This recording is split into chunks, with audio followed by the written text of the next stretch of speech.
हाँ बच्चों, तो ये एक प्रॉब्लम है आपके 2D का।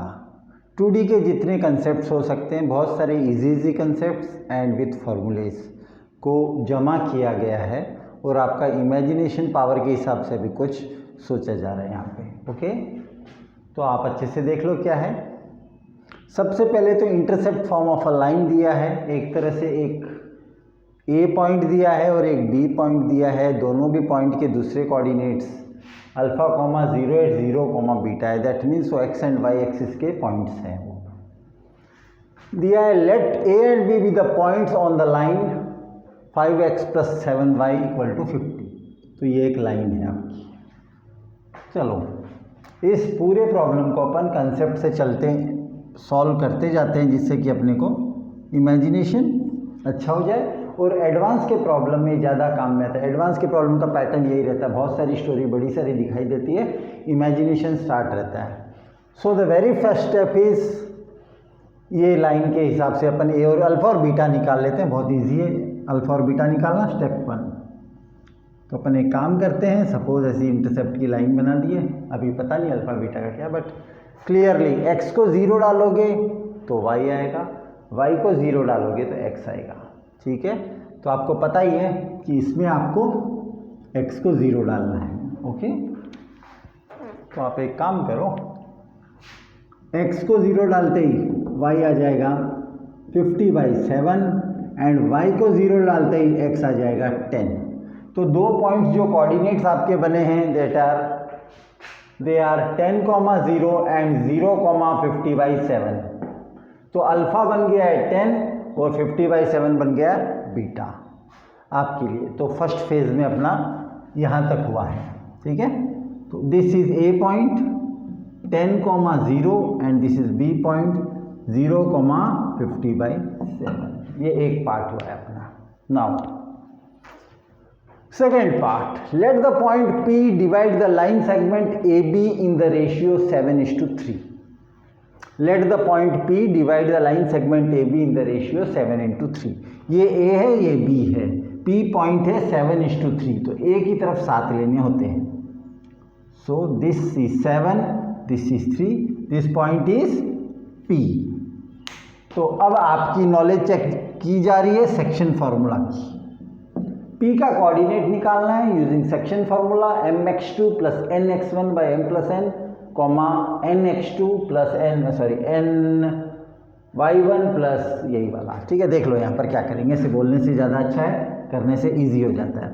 3 × 10 + 7 × 0, 3 × 10 + 7 × 0/3 + 7, 30/10। ये आ गया 3 और इसका y कोऑर्डिनेट 3 × 0 + 7 × 50। सोच कर देखो कितनी अच्छी तरीके से दिया है। 7 × 50/7 दिया है ताकि अच्छे नंबर्स आ जाए, 7 7 कैंसिल हो जाए, बाई 10 50/10, दैट इज 3/5। तो आपका प्रॉब्लम यहाँ तक हो गया है कि P का कोऑर्डिनेट भी आपको पता लग गया है, दैट इज 3,5। बहुत सारी कंसेप्ट्स को एक्यूमुलेट किए गए, इजी कंसेप्ट है, फॉर्मूला ओरिएंटेड है, पर देखते ही स्टूडेंट सोचता है क्या पता क्या दे दिया गया है। नेक्स्ट,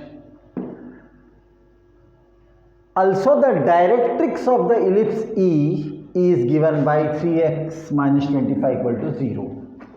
ये तो डायरेक्ट्रिक्स x = a/e। तो आपको कुछ कुछ पता रहना चाहिए, x = समथिंग या y = something, first form second form. उसके हिसाब से आपको इसको देख के ही पता लगता है कि it is of this form. Ellipse आपको दिखने में ऐसा होना चाहिए, ऐसा, बिकॉज वर्टिकल डायरेक्ट्रिक्स होगी दैट इज x = a/e ऐसे। तो आपको याद रखना पड़ेगा कि 3x - 25 ही आपका x = 25/3 डायरेक्ट्रिक्स ही बता रहा है। सो इसका नाम है x = 25/3। Actually it is a/e का रेशियो, a/e। ये याद रखना पड़ेगा, डायरेक्ट्रिक्स का फॉर्मूला x = a/e है। और नाउ यहाँ तक हो गया काम। करस्पॉन्डिंग फोकस का नाम भी अपने को स्टैंडर्ड दिया जा रहा है। बोल रहे हैं कि फोकस को S मान लो, चलो F मत मानो, S मान लिए। फोकस देखते ही आपको पता रहना चाहिए फोकस का कोऑर्डिनेट क्या होता है। फोकस का कोऑर्डिनेट होता है एनसीईआरटी के हिसाब से C,0 पर C ही AE होता है, AE,0 हो गया आपका। तो अब आपको फोकस के बारे में कुछ पता है क्या? पता नहीं। चलो अब क्या दिमाग लगाया जा रहा है आपसे, इस दिमाग की उम्मीद की जा रही है कि कैसे ड्राइंग बनते हैं और कैसे ओरिजिन की मदद से कोऑर्डिनेट्स समझ में आते हैं। ये यहाँ पर उनका मकसद है। P का कोऑर्डिनेट आपने निकाला है 3 और 5, ठीक है। तो आपको क्या बोला जा रहा है, आपको भूलना नहीं है। आपको बोला जा रहा है अगर S से एक परपेंडिकुलर ड्रॉ किया जाए टू द एक्स एक्सिस तो वो P को ही जाकर मिलेगा। तो P का कोऑर्डिनेट मतलब यहाँ से जो भी आप परपेंडिकुलर खींचोगे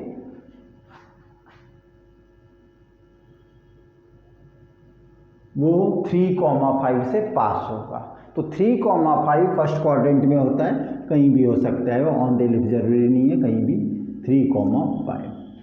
इसका मीनिंग ये हुआ कि आपको पता है कि ये जो होता है ये 3 होता है, 3।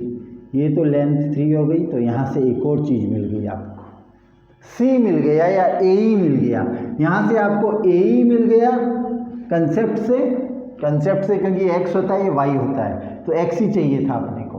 तो AE मिल गया इक्वेशन 1, और A/E आप जानते ही हो 25/3 है। इन दोनों को सॉल्व करने से कुछ मिल ही जाएगा आपको, A, B और C बोलता हूँ, या A, B और E। तो AE के बदले अगर मैं 3A/25 लिख दूँ तो अपना A² आ जाता है 25, या A5, एक ही बात। चलो एक तो मिला। अगर एक मिल गया है तो आपको अब एक कंसेप्ट है, इजी कंसेप्ट ऐसे याद रखा करो कि ये लेंथ जो होती है सेमी मेजर एक्सिस, इसी लेंथ को जब यहाँ पे कंपास की नीडल रखकर काटते हैं तो फोकस मिलता है, इसलिए ये लेंथ A हो जाती है फिर। और ये तो यहाँ B है ही, अपन इसको C बोल रहे हैं या AE बोलो कुछ भी। तो आपको हरदम ये याद रखना है कि A² जो होता है वो B² + C² के बराबर होता है। ये 25 है और B² आपको निकालना है, और ये C ही होता है, ये 3 दिया है मतलब 9। तो B² आपका 16 हो गया। लेंथ ऑफ लेटस रेक्टम आपसे पूछा जा रहा है। लेंथ ऑफ लेटस रेक्टम है 2B²/A, भूलना नहीं है, 2B²/A, 2 × 16/5 that is equal to 32/5। तो ये कंसेप्ट की वजह से ये प्रॉब्लम बनता है, डी इज द चॉइस, ठीक है। तो अच्छी तरह से देखिए क्या क्या इनका मकसद था इस प्रॉब्लम में। इसमें मकसद था कि स्टूडेंट को पता लगता है कि नहीं कि इंटरसेप्ट फॉर्म क्या होता है लाइन का, उसको सेक्शन फार्मूला समझ में आता है यानी कैसे निकालते हैं कोऑर्डिनेट्स। थर्ड, उनका एम है कि आप इलिप्स के बारे में भी समझो कि आपको डायरेक्ट्रिक्स का इक्वेशन दिया गया है तो फर्स्ट फॉर्म में या सेकंड फॉर्म में वो दिखेगा कैसा, x = समथिंग है तो वो वर्टिकल डायरेक्ट्रिक्स ही होगी, ऐसे फर्स्ट फॉर्म वाला ही होगा।